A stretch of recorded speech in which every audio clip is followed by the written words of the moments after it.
Coming up on the sports desk, it was a game for the ages in the CIF Open Division semifinals. The overtime period was so nice, Bishop Montgomery and Sierra Canyon played it twice.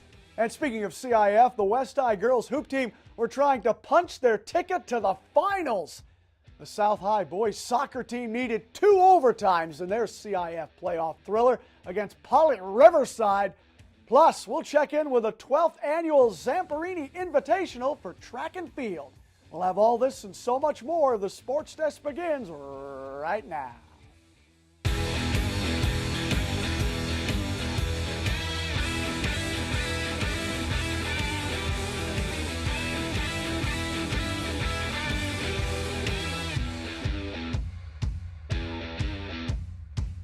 Welcome, everyone, to the only sports show designed with the Torrance sports fan in mind. We are The Desk. Thank you so much for stopping by. And don't forget to hit us up on Facebook, Twitter, and Instagram. Share your videos and photos, and by all means, give us some ideas for future stories. Do you know a local athlete or coach that should be featured on our show? If so, please let us know, and we'll be sure to feature that person on an upcoming episode. It was being billed as the grudge match of the century, and it certainly lived up to its billing and then some. 2 of the top teams in the state and country, for that matter, clashed again, this time in the Southern Section Open Division semifinals. It was the top-seeded Knights of Bishop Montgomery taking on 5th-seeded Sierra Canyon, and let's not forget the first time these teams met, the Knights didn't have 3 of their starters, and they beat Sierra Canyon at Cerritos College by just 3 points. And now, with the Knights healthy, it's time for the much-anticipated rematch taking place at Cal Baptist University in Riverside. The Bishop Montgomery student section made the trek. These guys are everywhere. Sierra Canyon is known for its popular parents. That's Hall of Famer Scottie Pippen eating a pretzel courtside, and he's watching his son, Scottie Pippen Jr., who gets the steal right here. Goes in for the layup, misses, but Cassius Stanley is there to flush it home. Trailblazers up 7. And it would get worse for Bishop. Stanley is back again, finishing the alley-oop in style. 2 of his 18. Sierra led by 12 at the half. Second half, different story. Here come the Knights. Coach Mitchell is fired up. Bishop takes the lead in the third quarter. David Singleton now, the outlet to Gianni Hunt. Knights lead 43-40 after 3. End of the fourth quarter now. Bishop down 1 with 17 seconds left. Oscar Lopez to Josh Vasquez for 3. Knights up 59-57. Lopez was fouled with 4 seconds left. Made 1 of 2 free throws. 60-57 Knights now, but then at the buzzer, watch this, Dwayne Washington Jr. for 3. We're headed to OT, tied at 60. In OT, Gianni Hunt drives, goes glass, 2 of his game-high 26. Bishop leads 68-65. Wouldn't last. Former NBA All-Star Kenyon Martin watching his son, Kenyon Martin Jr., who ties the game at 71 with his lay-in, and we're going to a second overtime. Gianni Hunt nails this 3 to make it 74-71 Bishop, but final seconds, Sierra Canyon up 1. Bishop looking to foul. Dwayne Washington Jr. takes it to the 10. David Singleton, a last-second heave at the buzzer. Sierra Canyon ends Bishop's 41-game win streak. They win 77-74. We had 2 fouls to give, and we were supposed to foul. There's only 4 seconds. Foul once, foul twice, and they go down to 2 seconds. Then we can set our defense. But we didn't execute. Way too many turnovers in the first half, which you turn over against them, they're gonna get in the open court and they're gonna make a play. We all know we can score the ball. Like, we want to put points on the board. So, like, if we just lock in on defense, it's going to trouble them and try to get them out of their game. So, yeah, I think that's what really made the difference in the game today. Well, the first time we lost them, a lot of people doubted us and just counted us out for the state championship or CIF. And I feel like we'd have to come together and just get this win. Up next for the Knights, they'll host second-seeded Etiwanda in the consolation round. Okay, as for the West High girls basketball team, it was a similar scenario. They also had a rematch with a familiar foe in the CIF playoffs. Now, earlier this season, the Warriors edged Long Beach Poly by just 3 points at the Battle of the Beach. And recently, the Warriors played host to the Jackrabbits in the Division I quarterfinals. Another rematch, another grudge match. Terrence Davis has more. The normally high-scoring West Warriors found themselves locked in a defensive battle against Long Beach Poly as these two evenly matched teams fought tooth and nail for their playoff lives. Late in the first quarter, Warriors down 2, Anaya James drives baseline and drills the floater to tie the game at 4. Second quarter action. Katie Timmerman misses the pull-up jumper at the elbow, but Haley Jones snags the rebound, finishes off the glass, and draws the foul. Warriors go up 4 after the free throw. Minutes later, James misses the straightaway 3. Jamie Tamita flies in for the offensive board, kicks it back out to James, who finds Timmerman cutting baseline for the easy layup. Warriors up 7 at the break. Late in the third quarter, Long Beach Poly down 2. Kalea Bugs in transition, drives and lays it in off the glass, and the Jackrabbits tie the game. Moments later, Poly with possession when Tamita steals the ball from Kennedy Short, takes it the other way, and swishes the elbow jumper. Warriors take a 4-point lead. Early in the fourth, Kira Hernando drives and feeds Haley Jones inside. Jones misses the layup but puts back her own miss and draws the foul. The Warriors hold on to beat Long Beach Poly 36-32. After the game, I chatted with a few of these Warriors about their impressive performance on the defensive end. We played the full 32 minutes, didn't take any time off. We were up in their grill, the guards, the post. It was a collective effort, and I'm so glad we got the victory. It feels great. Main thing was lock them down on defense, don't let them get any offensive boards. That's what they're best at, and then just shots will fall on offense, we'll get our stuff done there. I felt like there was a lid on that basket for the first couple minutes, but once we got it going, at least some of our shots fell. Hopefully later on we'll start shooting a little bit better, but I felt like we always pride ourselves on our defense, so that's what won us for us tonight. The Warriors pushed their win streak to 15 games as they advance to the next round of the CIF playoffs. Reporting from West High School, I'm Terrence Davis with the Sports Desk. Terrence, thanks. Following that victory, the Warriors traveled to Los Alamitos High School to battle the Griffins in the semifinal round. The winner earns a trip to the Southern Section title game. This video submitted by one of our viewers, and we thank you for that. First quarter, close game. West up 5, shot clock winding down. Watch Anaya James. No one to pass to. She spins and fires. Well, why not? 2 of her 7 points on the night. Warriors up 7. They would lead 22-16 at the half.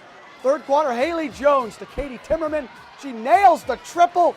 Timmerman finished with 11 points. West leads 29-21. Minutes later, Haley Jones on the block, calling for the rock. She spins, fires. That's just Jones simply being Jones. Haley dropped a game-high 22. She also added 14 boards. West led by 9 after 3. Fourth quarter now, Lanny Lum getting fancy with the pumpkin. And she drives, scoops the dipsy-do. Warriors kept the foot on the gas and never relinquished their lead. They won it by the final of 48-40. So it's official. The Warriors will play Chaminade for the Southern Section title. That game will take place on March 3rd at Azusa Pacific University. Now in the open division, the Knights of Bishop Montgomery rocked the Fighting Frogs of Ribbit Academy. And as always, Kayla Padilla was straight fire. Kay Smooth dropped 33 points in the win. Up next for the Knights, another meeting with Sarah High School, this time at home. Okay, to college hoops now, where the El Camino women were trying to win their first playoff game since 2015. The Warriors entertained West Los Angeles in the first round of the California Community College Athletic Association playoffs. That's a mouthful. Cedric Welton was there, and he wasn't wearing a bib, but he was certainly talking about one. A low-scoring first half set the tempo for this game to be a close finish. It's the playoffs and it's win or go home, and the Lady Warriors weren't ready to call it a season. We start in the second half. Check out this no-look pass from Now Shielder to Kayla Bibb for 2 points. McKenna Pennyweather finds Bibb with 5 seconds left on the clock, bobbles the pass, but hits the fadeaway at the buzzer. Warriors up 2. Warriors leading in the third. Now Shielder going 1-on-4 with the mid-range jumper. Hunter Noah finds Amiette Ningafa, loses the pass, then loses defenders. Up and under for 2. Warriors win by 12. A 17-point third quarter gave the Lady Warriors enough distance on West LA.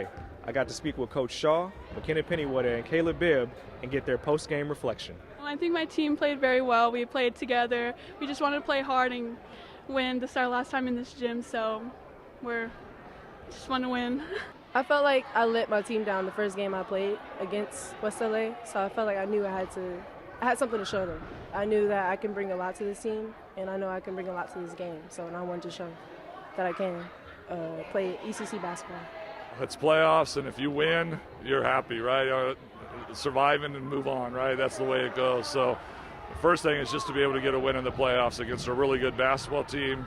I just feel really fortunate and relieved. The Lady Warriors will move to the next round after defeating West LA 62-50, with Caleb Bibb leading the charge at 26 points and 22 rebounds. Reporting from El Camino College, I'm Cedric Weldon for the Sports Desk. Cedric, thanks. Next up for the Warriors, they will travel to Mount San Jacinto College on Saturday night. 7 p.m. is your tip-off. All right, the playoffs continue in high school soccer. The South High boys team, also known as the Cardiac Kids, are entertaining Riverside Poly in the CIF Division II quarterfinals. It's pretty safe to say the Spartans have a flair for the dramatic, winning many of their games in thrilling comeback fashion. Food for thought as you watch these highlights.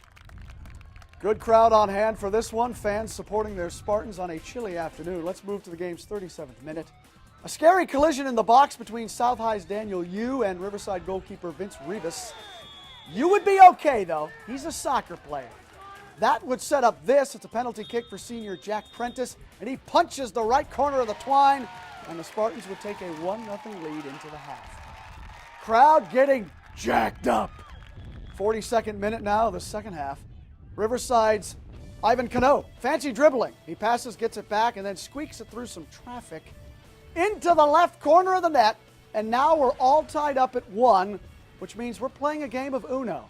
And that would be the score at the end of regulation, and we would need overtime. In overtime, it's Ivan Cano again getting crazy with the cheese whiz. He tries to score, but South goalkeeper Cole Koosh comes up with a save. We're still tied at 1.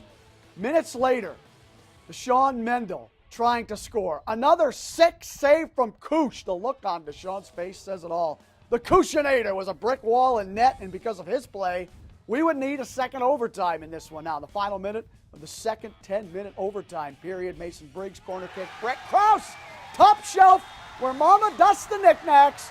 Game over. The Spartans advance to the semifinals with a 2-1 overtime victory against Poly Riverside, according to Brett Krause. Sometimes you just have to relax and play with confidence. We didn't really have any pressure just because, like, last game we won in PKs, so, like, we were pretty confident that we could do it, so we just tried our best. Dramatic fashion there at the end. I mean, all these games are tight. Everything we've been in has been like this in CIF. So proud of them, grind through and find a way to win it. So on to the next one. And the next one will be a home game in the semifinals against Sunny Hills. Okay, to girls soccer now. The West High Warriors were also playing in the quarterfinal round. The Warriors, they were playing host to Flint Ridge Prep in Division III. First half, we got ourselves a penalty situation here. McKenna Dominguez capitalizes for Flint Ridge. She puts the Rebels up 1-0. Just minutes later, we counted Julia Gonzalez on the breakaway, and just like that, it's 2-0 Rebels. Still first half, West junior forward Julia Casillo. She's seen enough. She tries to tickle the twine in the back of the net there, but Lindsay Uteda, nice save.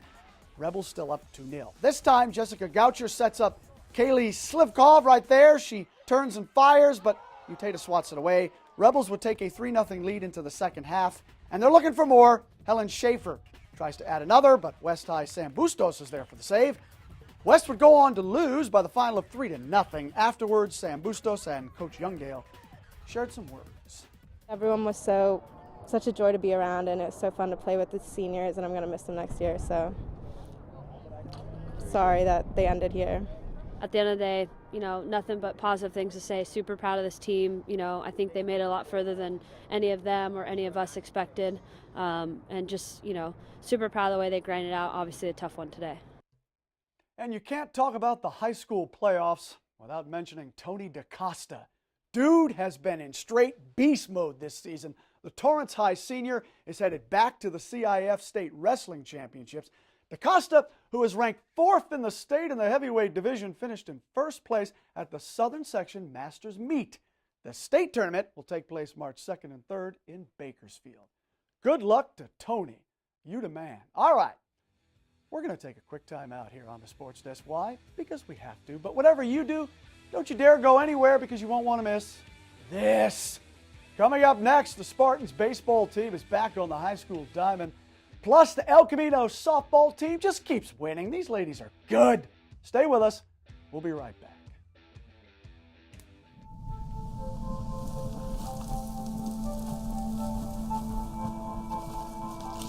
Eva Marie smoked 12,000 packs of cigarettes over 15 years. She quit, and now there's a new lung cancer screening that could save her life. You stopped smoking. Now start screening. No matter how much you smoked, early detection could save you. Talk to your doctor or learn more at savedbythescan.org.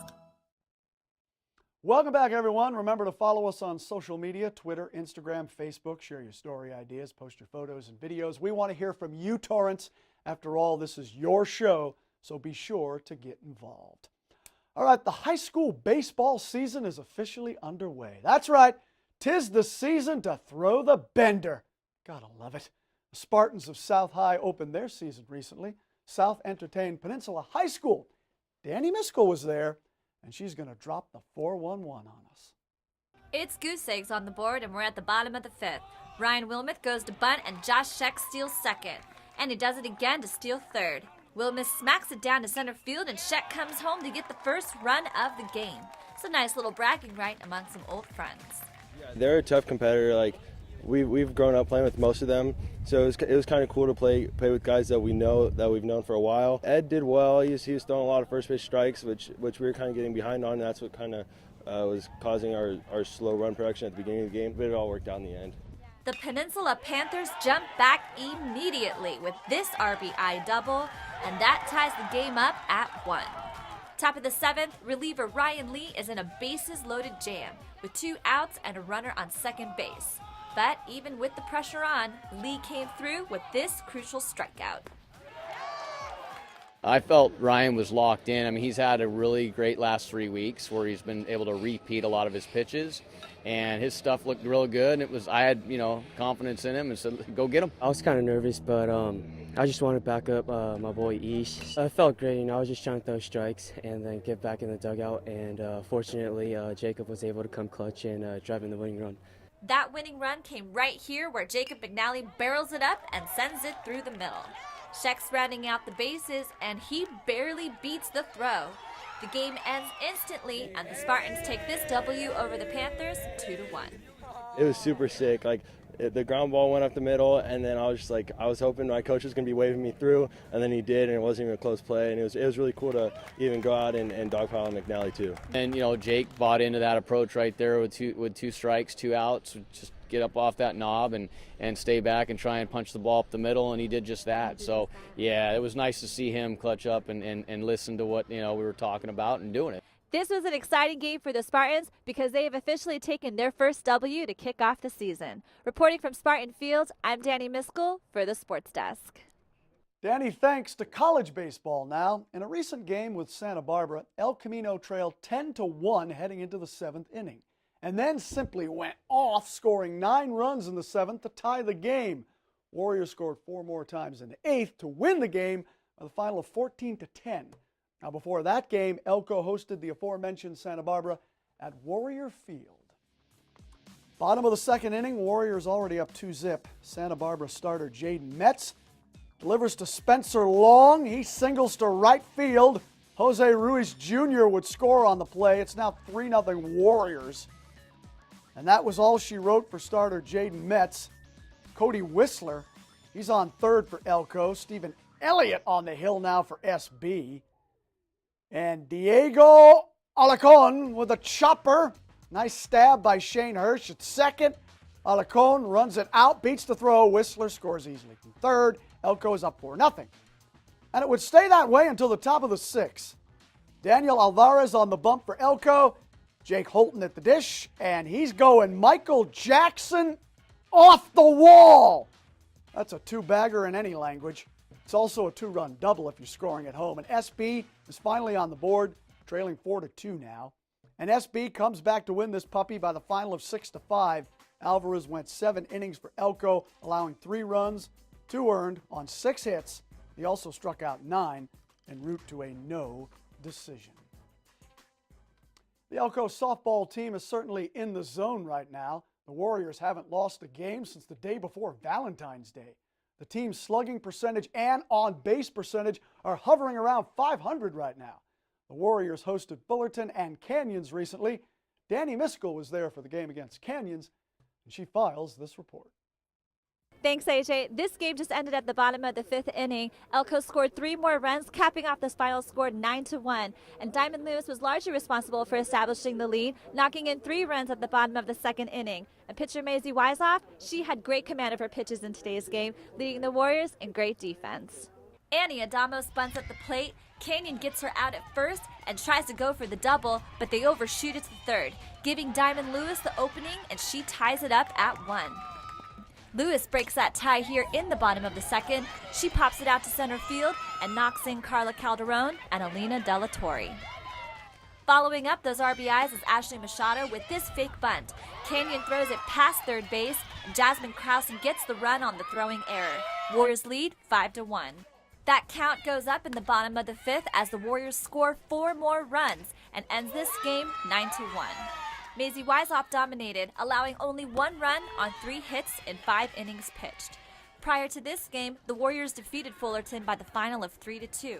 With this win over the Cougars, the Warriors are now on a 6-game winning streak.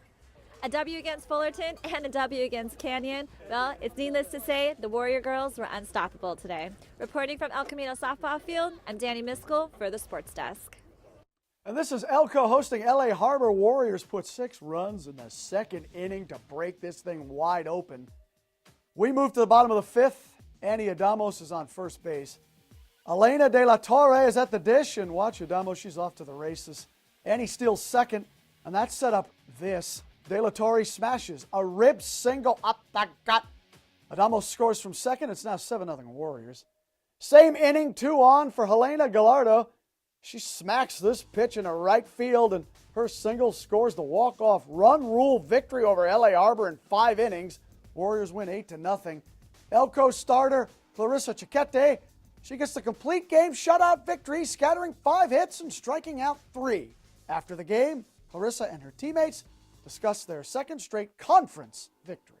I think my team does great on having my back. And now while they're batting and they get runs on the board, I'm able to pitch. And if I mess up, it's okay because I'm still up on the – we're still good. I felt really confident just because I know that even if the results weren't as I anticipated, I knew that the girl behind me would help me out after. But I felt confident because I was seeing the ball really well today. We have a lot of talent on our team, and that's so exciting to see. Top to bottom, everyone deserves to be on that field, so it's awesome. It's an awesome team we have this year. Changing gears now, how about some high school tennis? The North High boys team opened their season recently. The Saxons entertained Long Beach Poly. Danielle Alvari has more. It was a shaky season opener for the North Saxons, who faced Long Beach Poly on a windy Wednesday afternoon. Overall, it's pretty much what I expect. This team is always pretty tough to play against, so it's a good team to have on our schedule. The Saxons especially struggled in doubles play, winning only 1 set. The match went pretty rough, I'm not going to lie. I could have played a lot better today personally. My partner played very well. Moving forward, the doubles will work to develop more cohesion in their pairings. I think as partners that we'll get bonded a lot closer together, which would mean that I can learn some of his strengths and his weaknesses so we can both balance out. And then as partners, we will have better chemistry in order to get more shots in and win more games.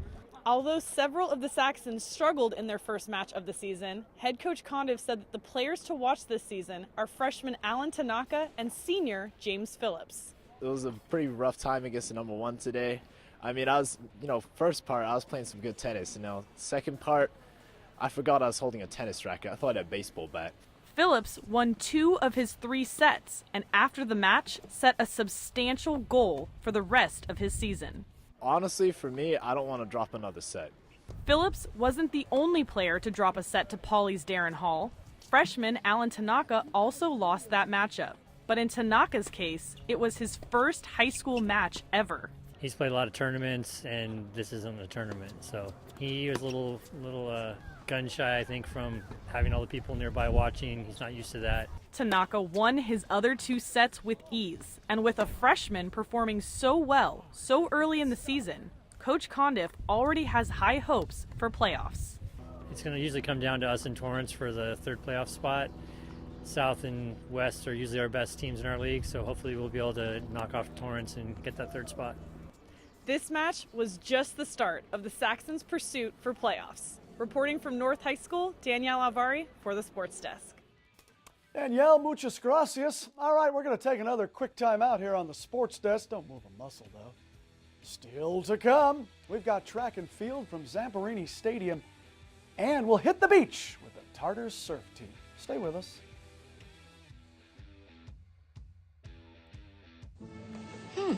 Maybe you can make retirement happen. After all, you made her college years happen. Opening that education savings account when she was little. Spearheading a campus tour. And another, and another, and another, and another. Bam! Deciphering financial aid. She was like, what? And now she's like, you aced planning for college. Now get the tips you need to get on track at aceyourretirement.org. Welcome back. The high school track and field season is also underway, and it started, as always, with a bang. Zamperini Stadium served as the backdrop for the season opener, and that's where Cedric Welton picks up our story.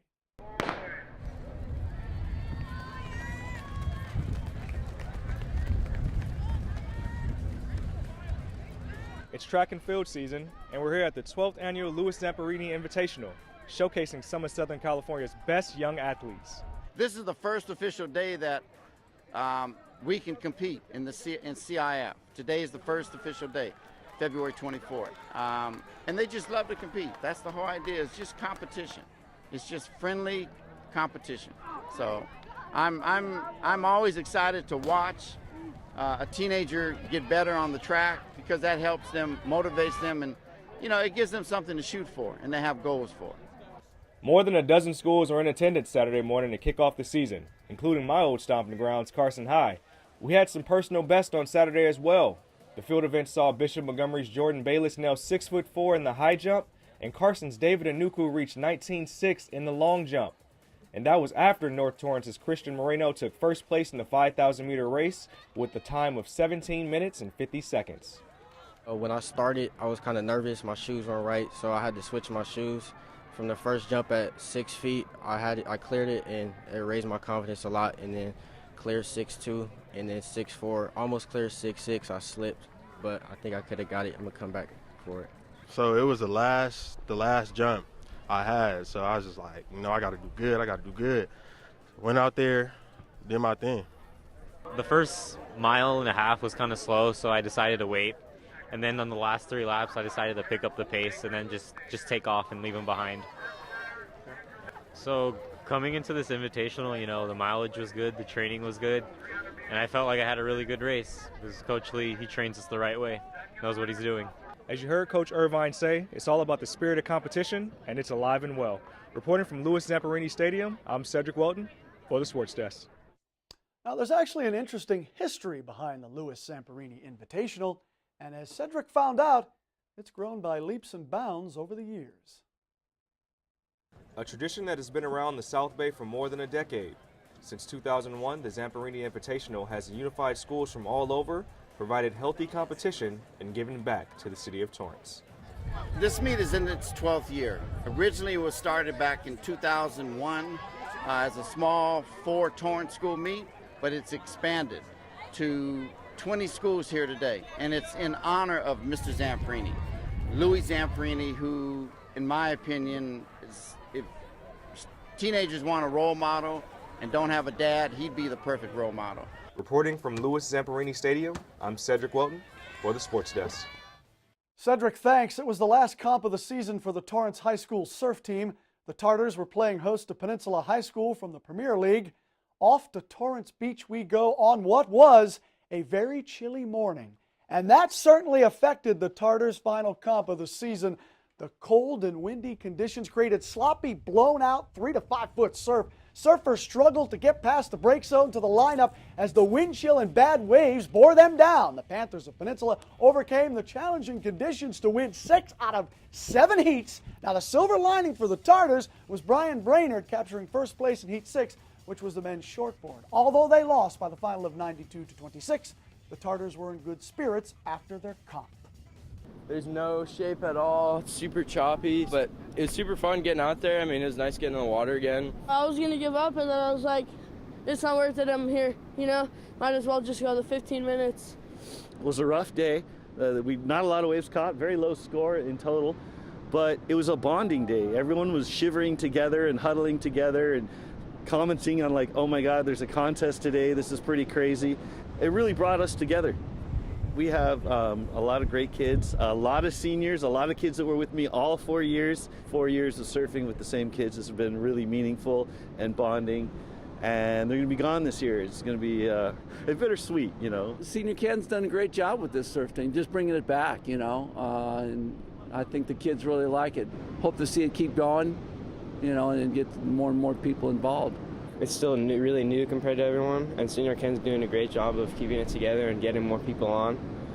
At first they're a little timid, a lot of us were brand new with surf competitions and what to do. Pretty soon they started understanding how to play out there to win, how to compete against other kids, position themselves, choose waves, be patient, know when you've definitely got to get some and when you should wait for a better set. I think my outlook when I was a freshman, I didn't really take it seriously. I was just kind of having fun with it, and it ended up working really well. And I just kind of want to do the same thing this season and next season with the new comps and everything. I just kind of want to have that same mentality. They remember what it was like when they were first starting out, so they're giving kids advice, and kids listen to kids a lot more than they will their coach a lot of times. I learned a lot, and I'm planning on doing it all 4 years of my high school, and then continue doing it the rest of my life after that too. I think I really found something that's fun. It was cold that morning. Those guys are troopers. All right, that does it for this week's edition of the Sports Desk. Thank you so much for joining us. As always, we appreciate your support. My name is AJ Vittone, and I've seen, heard, and said enough for 1 week. We'll continue this conversation again next week. I promise. Until then, don't forget to follow the Sports Desk on social media, Facebook, Twitter, Instagram. And remember, you can email us as well. We'd love to hear from you. That's all the time we have, sports fans. We'll catch you next time right here on the Sports Desk.